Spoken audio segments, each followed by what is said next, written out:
tiếng cầu ở chốn địa châu, vì đâu sao xuyên bổn tâm của lệnh bà.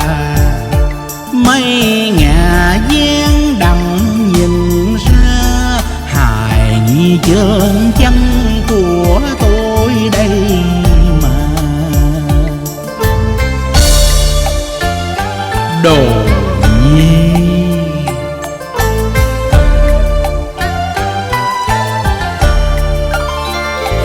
thấy con tròn chữ tu phần, ân cần kính đợi bằng lời ca ngân. Sư thầy